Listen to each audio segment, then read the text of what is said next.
Voilà, on espère retrouver cet hymne-là dans les prochains mois. En tous les cas, à d'autres occasions, on se souvient tous de ces images édifiantes de cette finale de Ligue des Champions avec les échauffourées, la gestion autour du Stade de France. Cette semaine, on a eu donc la remise du rapport sur ces incidents au Stade de France et on est en ligne avec son co-auteur, le sénateur LR du Rhône, François-Noël Buffet. Bonjour. Bonjour. Merci d'être avec nous. Désolé, on a fait un petit point incendie juste avant parce que effectivement l'actualité aujourd'hui est particulièrement dense. Ces incendies, d'ailleurs, je fais une parenthèse. Le Rhône, enfin tous les coins de France aujourd'hui sont sous le danger de ces incendies à répétition. Tout le monde est sous tension et tout le monde surveille.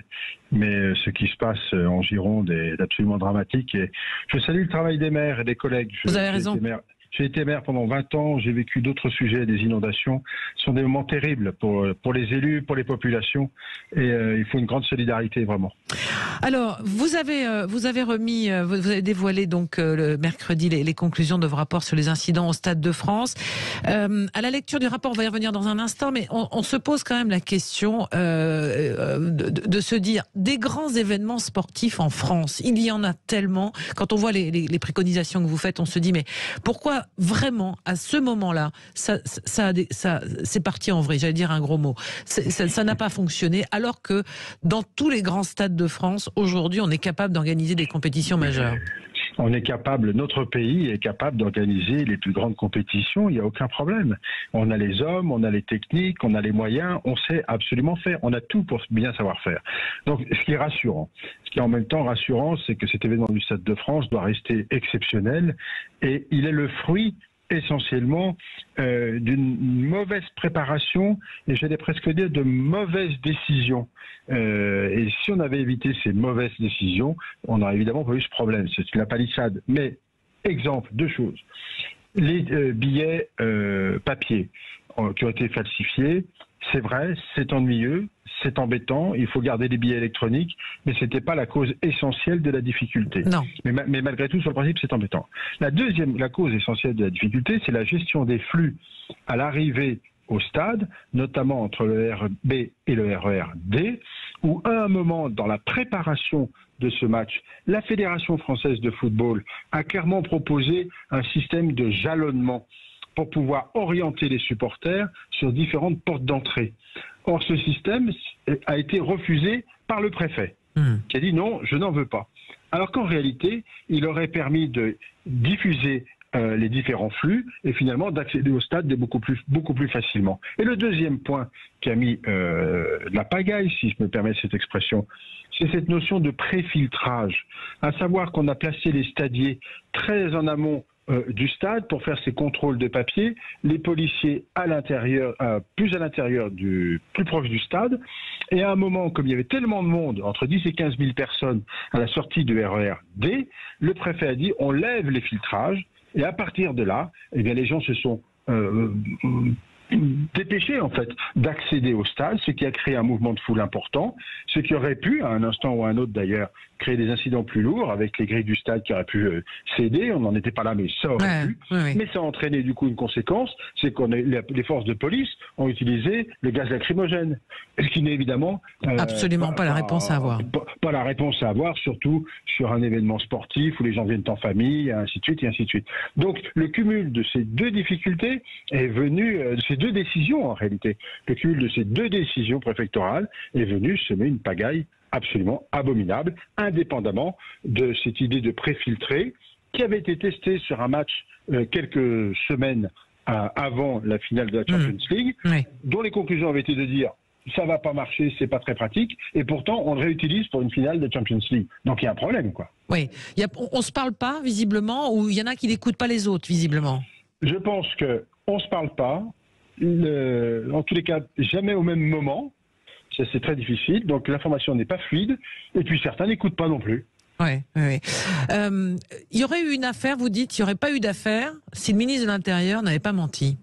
Mais je crois que ce que je veux dire par là, c'est que si le ministre n'avait pas communiqué dès le soir même, avec les propos qu'il a tenus, que chacun connaît aujourd'hui, mais avait pris le temps de vérifier les choses, il n'y avait pas d'urgence. de vérifier les choses et de contrôler les choses, il se serait rendu compte que la responsabilité de cette situation n'était pas celle des supporters de Liverpool, mais qu'il y avait d'autres dysfonctionnements. Auquel cas, je pense qu'il aurait pu dire la vérité telle que nous la disons nous aujourd'hui, et puis l'affaire aurait été entre guillemets close. En tous les cas, elle n'aurait pas fait polémique, elle n'aurait probablement pas nécessité une mission d'information que nous avons menée avec le président Lafont au Sénat, et on en serait arrivé, on a traité ça rapidement.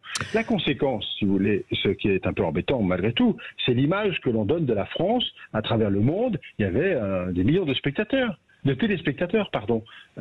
Et la France, du coup, s'affaiblit en donnant une mauvaise image, alors que on est évidemment un grand pays capable d'organiser de grandes manifestations. J'espère bien que la Coupe du Monde de rugby et les Jeux Olympiques sont une très grande réussite. Mais c'est pas la peine de se mettre des boulets aux pieds. Hein. C'est pas la peine de se créer des problèmes là où d'ordinaire on est capable de pas en créer. Déjà, c'est une bonne chose. Est-ce que quand même, Monsieur le Sénateur, vous ne pensez pas qu'il y a une gestion aussi de policière de ces foules qu'il va falloir anticiper pour ces grands événements qui se profilent? Bien évidemment, il va falloir revoir la doctrine d'usage des forces de police. Pour quelle raison?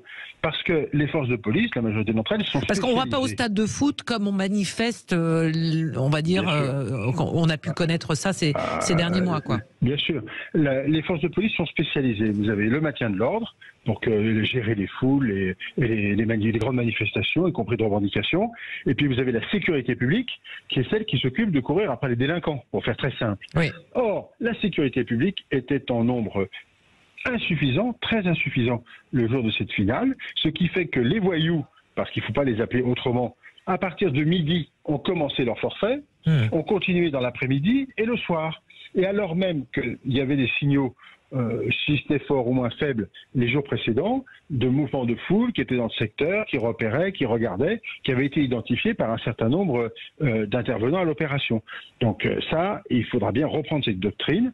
D'ailleurs, elle a été reprise à bas bruit pour les matchs suivants par le ministère de l'Intérieur, qui a renforcé considérablement les forces de police, et il n'y a pas eu de difficulté particulière. Oui. Donc on sait faire. Une fois de plus, on sait faire, on a les capacités de faire. Le tout, c'est de monter les choses correctement, quoi. Le préfet de police de Paris va quitter son poste la semaine prochaine. Votre réaction? Ma réaction, c'est que je ne lui en veux évidemment pas personnellement. Je n'ai pas d'animosité à son égard. Ce que je constate tout de même, c'est que il est souvent pris dans la polémique, pour dire les choses très simplement. Je crois que la page va se tourner, c'est très bien. Il faut que la page se tourne, qu'on retrouve un peu de sérénité dans la gestion de ces grands événements, dans la manière de faire sans doute, même si c'est difficile. Il faut quand même constater qu'il a géré des situations. Rappelez-vous, les manifestations des Gilets jaunes, place à l'Étoile ou à Paris à l'époque, c'est pas des situations faciles à gérer pour un préfet de police. Il faut pas non plus être trop sévère. Mais il y a un moment, je crois que voilà, il faut tourner la page. Donc la page va être tournée, tant mieux. Et puis voilà, c'est ce qu'il faut se dire. Est-ce que juste une toute dernière question, l'image de la France a-t-elle été vraiment, vraiment écornée par ces images-là, sur cet événement-là aujourd'hui? En tous les cas, à un moment, oui, je le crois. Elle a profondément heurté les supporters britanniques, un peu moins, mais aussi les supporters madrilènes. C'est pas la France. Hein, c'est pas nous. Voilà, il faut considérer que cet événement a été exceptionnel à tout point de vue, y compris dans les mauvais côtés des choses. On tourne la page, on en tire les conclusions et on s'organise pour réussir tout ce qui vient et donner une belle image de notre pays qui en a bien besoin et qui en est capable surtout. Voilà votre rapport qui est à lire sur ce que ça intéresse complètement sur le site du Sénat. François-Noël Buffet, merci beaucoup d'avoir été avec nous ce midi sur Sud Radio, co-auteur du rapport sur les incidents au Stade de France, sénateur LR du Rhône. Dans un